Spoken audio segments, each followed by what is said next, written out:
Hi everyone, and happy 500 subscribers. Thank you so much. That's a big number for me already. That's half 1,000. That's a lot. And I'm really just doing this as a fun hobby to keep myself busy and to keep my creative side working. So thank you so much for each and every one of you for subscribing me and for watching my videos and for supporting me in this hobby.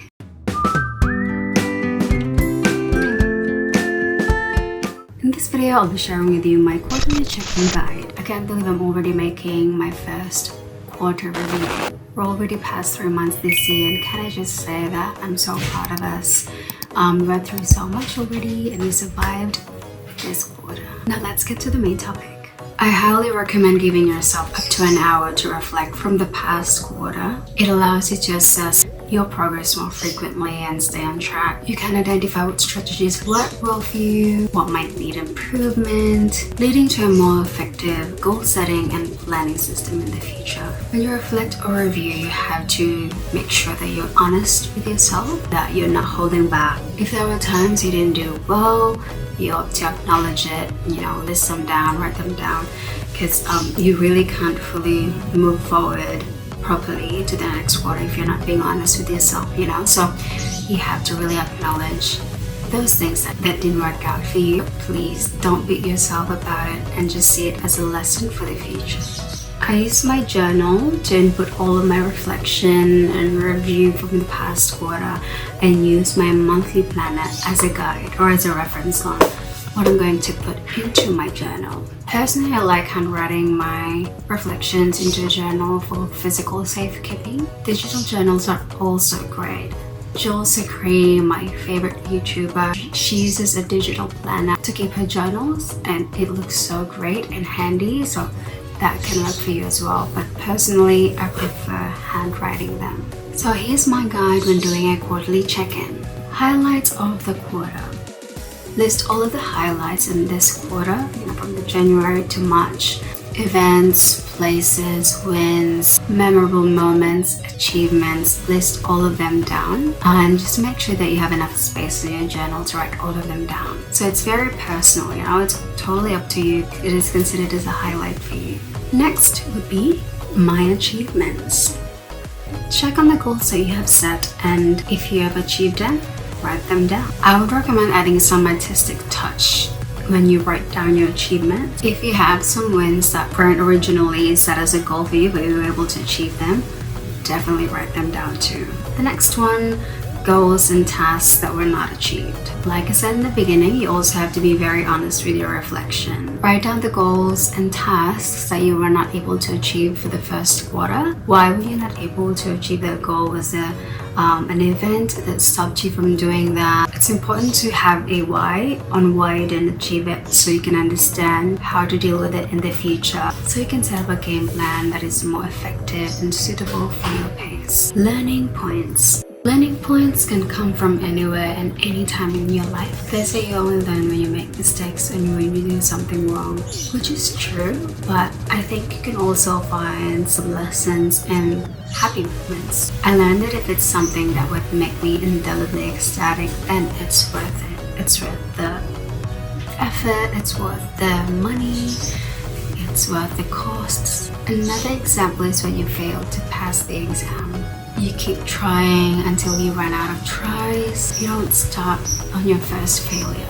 You keep trying unless your path changes for the better. Next one is very important, which is actions I took to reach my goals. Reflect on the mindset you had when you were working on your goals, not when you have already achieved your goal, while you were making the progress that led you in achieving that goals. What action steps did you do to be consistent? Did you properly prioritize things? Have you given up something to achieve your goal? Questions like that. Setbacks.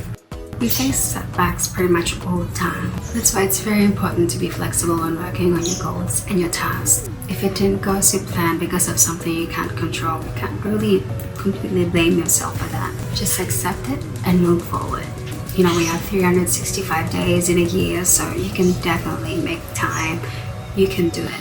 However, if it's something that you can control, then revise your game plan. Revise your game plan that would be more effective for you, that would match your pace. what's the point of this anyway? Hobbies, habits, and routines. I started this quarter. Hobbies are important. They help overcome any sense of loneliness and boredom.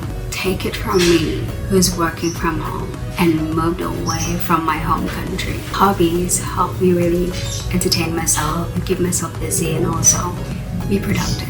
According to the 5 hobbies rule, you need 5 different hobbies. 1 hobby to keep you active, 1 to keep you creative, 1 to make you money, 1 to build knowledge, and 1 to evolve your mindset. Now you can't do all of this all at once. If you can, you can start with working with your 1 to 2 hobbies and you can work your way up there. As for habits and routines, it requires discipline and self-control. There are many reasons why routines work. Once a routine is established, you can perform tasks automatically, saving time and mental energy. It provides structure and consistency to your day. Consistently repeating a sequence of actions forms habits. Once a behavior becomes habitual, it requires less effort, to think what choices you need to do or if you should do this or not, so it saves that mental energy. It reduces the likelihood of procrastination and helps with better time management. Honestly, having good habits and routines helped me with my anxiety and mental health big time. The next thing is progress set on main goals that you have set for the year. If you have set a main goal lasting for a whole year, check on your progress. What have you done so far? What else do you need to do to reach that goal? One thing that I can share for my main goal that lasts for the whole year would be fitness. I want to make sure that I'm strong, that I'm physically healthy. That's my main goal for the year that I want to maintain. Another thing was also a financial goal. We have set up a financial goal that we want to achieve by the end of this year. That is for our family planning. Next is what are my top 3 priorities for the next quarter. List down your 3 top priorities for the next quarter. This can be a goal, event, or change that you want to do. Lastly, actions to do to make the next quarter a successful one. What have you learned from this quarter that you want to practice on the next one? Remember all the actions that really worked for you, that helped you achieve your goals for this quarter, and what didn't work. Most importantly, celebrate wins. Take a break, take a vacation.